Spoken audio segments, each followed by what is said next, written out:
बिस्मिल्लाहिर्रहमानिर्रहीम। अस्सलाम वालेकुम। उम्मीद है मेरी तमाम यूट्यूब फैमिली खैर खैरियत से होगी। अल्लाह पाक आप तमाम बहन भाइयों को खुश रखे, आबाद रहें, आमीन या रब्बुल आलमीन। जिस तरह से आपको पता है 10 मुहर्रम है और 10 मुहर्रम को हर कोई अपने अजीज़ व अकारब से मिलने जाता है। पूरा साल चाहे ना जाए लेकिन 10 मुहर्रम का एक वाहिद ये दिन आता है कि सब लोग शहर खामोशां यानी कि कब्रिस्तान जाते हैं। किसी की माँ, किसी की बहन, किसी का भाई, जो भी इस दुनिया से चला गया है उसको इस दिन 10 मुहर्रम के दिन हर कोई चाहता है।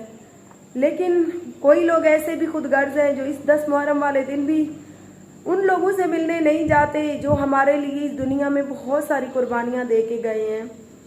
तो जब ये वीडियो बनाना स्टार्ट की तो आप देख सकती हैं मेरी हालत, मेरे मुंह से अल्फाज ही अदा नहीं हो रहे, दिल बहुत ज़्यादा उदास है। ऐसे लगता है कि मेरे दिल को किसी ने मुट्ठी में जकड़ लिया हो। लेकिन हिम्मत करके चलते हैं मुस्कान ज़ारा से मिलने। वहाँ जाने के बाद मेरी हालत बहुत ज़्यादा ख़राब हो जाती है। मेरी तकलीफ़ आप लोग समझ सकते हैं बखूबी। चलते हैं मुस्कान ज़ारा से मिलने और दिखाते हैं आपको कि मुस्कान ज़ारा कैसी है।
यूट्यूब चैनल आरजे महविश की वीडियोस देखने के लिए हमारे चैनल को सब्सक्राइब करें और साथ ही खड़े बेल आइकन को दबाना मत भूलें। मैं जैसे ही मुस्कान से मिलकर घर आई तो मेरी तबीयत बहुत ज़्यादा बिगड़ चुकी थी। रोते रोते मैं सो गई और तकरीबन अभी शाम के 6:30 का टाइम है। मैं अभी उठी हूँ और आज 10 मुहर्रम था। हमारे तमाम यूट्यूबर बहन भाई और तमाम अहले मुस्लिम बहन भाई अपने प्यारों से मिलने गए होंगे शहर खामोशां। तो वहाँ से जो वो अपने प्यारों से मिलकर आए होंगे तो वो लाइव स्टोरी अपनी यूट्यूब फैमिली के साथ शेयर करेंगे। तो आज मैंने कहा कि मेरी यूट्यूब फैमिली भी मुस्कान ज़ारा से मिलने के लिए बेचैन होगी, तो मैं भी अपनी मुस्कान ज़ारा को उसकी यूट्यूब फैमिली से मिलवा दूं। क्योंकि आप सबके जब मुस्कान के लिए कमेंट आते हैं तो यकीन करें मेरे दिल खून के आंसू रोने के साथ उन लोगों के लिए बहुत सारी दुआएं निकलती हैं जिन्होंने मुस्कान को इस मकाम पर पहुंचने पर मजबूर किया था। पिछले साल 10 मुहर्रम को मुस्कान ज़ारा मेरे साथ थी और हमने मिलकर वीडियो बनाई थी और कभी ख्वाब में भी नहीं सोचा था कि आने वाले साल मुस्कान ज़ारा के बगैर मैं आप सबके सामने बैठी होंगी। लेकिन मेरी हिम्मत देखिए कि अपनी बेटी को खोने के बाद भी अल्लाह पाक ने मुझे इतना सब्र अता किया है कि हालात का डटकर मुकाबला कर रही हूँ।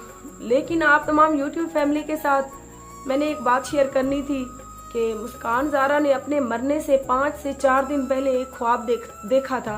तकरीबन शाम को जिस तरह से हम 12-1 बजे के करीब सोए तो मुस्कान भी सो गई।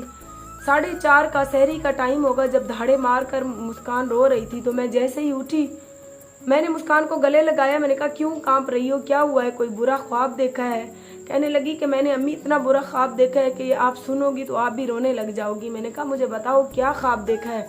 कहने लगी कि मैं अम्मी ख्वाब में देख रही हूँ कि मैं अस्पताल में स्ट्रेचर के ऊपर पड़ी हूँ और मुझे ऐसे लगता है कि मेरे जिस्म से जान चली गई है। हुए हैं लोग रो रहे हैं, कहती हैं कि मुस्कान मर गई है, लेकिन मैं खुद को देखकर महसूस कर रही हूँ कि मैं तो जिंदा हूँ। अम्मी फिर क्यों रो रही है? तो इस तरह से कहती है कि सब डॉक्टर्स ने कहा कि ये मर गई है, इसको घर ले जाएं। तो कहती है अम्मी मुझे एम्बुलेंस में डाला जा रहा है, मैं घर आ गई हूँ। घर में हमारी काफ़ी फैमिली, फलां रिश्तेदार सब इकट्ठे हैं, आप सब लोग रो रहे हैं। लेकिन मैं सबको मुखातिब करने की कोशिश कर रही हूँ लेकिन मैं किसी को मुखातिब नहीं कर पा रही हूँ। मैं अपने हाथ बढ़ाती हूँ लेकिन मैं किसी को छू नहीं सकती हूँ। इसी तरह से जो है ना मुझे नहलाया जा रहा है, उसके बाद मुझे कफन पहनाया जा रहा है, मुझे फूल पहनाए जा रहे हैं। इस तरह से अम्मी पूरा प्रोसेस जैसे एक मरने वाले के साथ होता है, मैं खुद लाइव देख रही हूँ कि मेरे साथ सब कुछ ऐसा हुआ है। मैं अस्पताल में मरी हूँ, मुझे घर एम्बुलेंस पे लाया गया है, आगे मुझे नहलाया गया है, कफन वगैरह दिया गया है, फिर मेरी चारपाई पर डालकर मुझे जो है ना कब्रिस्तान की तरफ ले जाया जा रहा है। मैं धाड़े मार रही हूँ, मैं चीखें मार रही हूँ कि मैं जिंदा हूँ, मुझे क्यों आप लोग दफनाने जा रहे हो, लेकिन मेरी आवाज़ कोई सुन नहीं पा रहा है। लेकिन अम्मी जब मुझे कब्रिस्तान ले जाया गया, मैं साफ देख रही हूँ कि कब्र है, उसमें मुझे डाला जा रहा है। उसके बाद इस तरह से आहिस्ता आहिस्ता कब्र को बंद किया जा रहा है। बिल्कुल एक छोटा सा सुराख रह गया है जिससे जो है ना आखिरी ईंट है, पता नहीं 1-2 ईंटें हैं। इसी तरह से उन्होंने जैसे ही रखी तो कब्र का अंधेरा मुझे महसूस हुआ, तो मैंने जोर की चीख लगाई। तो जब मेरी आंख खुली तो अम्मी मैं अल्हम्दुलिल्लाह अपने घर में मौजूद थी। तो अम्मी मुझे बहुत ज़्यादा डर लग रहा है। तो मैंने जब ये ख्वाब देखा तो मैंने तो एक ख्वाब ही समझा, क्योंकि मैंने कहा कि ऐसे ख्वाब उल्टे सीधे इंसान को आते रहते हैं, और मैंने इस तरफ तवज्जो नहीं दी। मैंने मुस्कान को गले लगाया और कहा कि अल्लाह खैर करेगा, खैर करेगा। ऐसे बुरे ख्वाब आते रहती हैं, लेकिन अल्लाह करेगा कि आपका कहते हैं कि जो इंसान अपने मरने का ख्वाब देखे तो दूसरे के ऊपर जाता है, किसी दूसरे या तीसरे के ऊपर। तो मैंने मुस्कान को गले लगाया, काफ़ी देर मैंने मुस्कान को सीने से लगाए रखा। वो रोती रही, फिर रोते रोते मेरे साथ ही वो सो गई और उसे नींद आ गई। बस 4-5 दिन ही गुजरे थे। 4-5 दिन के बाद उसका जो ख्वाब है वो हकीकत हो गया। तो क्या ऐसा भी होता है कि इंसान मरने से पहले अपने मरने का ख्वाब भी देखता है? ये बात मुझे जब से मुस्कान गई है तकरीबन 10 माह हो गए हैं, मेरे अंदर ये तकलीफ मुझे खाए जा रही है कि मेरी बेटी ने तो मरने से 4-5 दिन पहले मुझे बता दिया था कि अम्मी मैं हॉस्पिटल में मर रही हूँ। तो फिर काश मैं अपनी बेटी को हॉस्पिटल लेके ही ना जाती। अब तो 100 वसवसे मेरे जहन में आते हैं। बस शायद उसकी ज़िंदगी इतनी थी, बाकी उन घटिया लोगों के ऊपर इल्ज़ाम आना था। ये वो यजीज़ हैं जिनके ऊपर कहते हैं कि हुक्म रब्बी हा लानत यजीज़ चावड़ी, इन लानत इन यजीज़ों के ऊपर आनी थी। बाकी ज़िंदगी उसकी शायद इतनी ही थी। वो नन्ही सी परी बस इस दुनिया में मेरा सहारा बनने के लिए आई थी। ना सिर्फ वो मेरा सहारा बनी, बल्कि उसने मेरे बच्चों को पाला पोसा, मुझे सहारा दिया, मुझे इस मकाम पर पहुंचाया। उसके बाद वो नन्ही परी इस दुनिया से चली गई, क्योंकि इस गंदी जिल्लत भरी दुनिया में उसका कोई काम ही नहीं था। अपने तमाम बहन भाइयों से हाथ जोड़कर गुजारिश करती हूँ कि खुदा के लिए मेरी मुस्कान के लिए दुआ करें। दुआएं तो वैसे भी आप लोग करती हैं, लेकिन आज एक स्पेशली दुआ करें मेरी बच्ची के लिए कि अल्लाह पाक उसे जन्नत में आला मकाम अता करे। अल्लाह पाक मुझे मजीद सब्र दे और अल्लाह पाक मुझे मेरे बच्चों के लिए इतनी ज़िंदगी दे कि मैं इस शैतान दुनिया का डटकर जिस तरह से मुकाबला करती आई हूँ कर सकूँ। बाकी उन लोगों को मैं कभी भी माफ़ नहीं कर सकती जिन्होंने मेरी बेटी को इस हालात तक पहुँचाया कि मेरी बेटी ने इस, हालांकि ज़िंदगी इंसान को बहुत ज़्यादा अजीज़ होती है, कि उसने एक पल में अपनी ज़िंदगी का ही खात्मा कर लिया। अल्लाह हाफिज मरका। हम जा रहे हैं अभी अपने घर। इतना बड़ा मुंह आता है मेरा अम्मी, पता नहीं है क्यों। जो बड़ा। घर की तरफ जा रहे हैं। हाँ जी, शाम हो गई है। इधर चलिए बनने को। आ जाओ।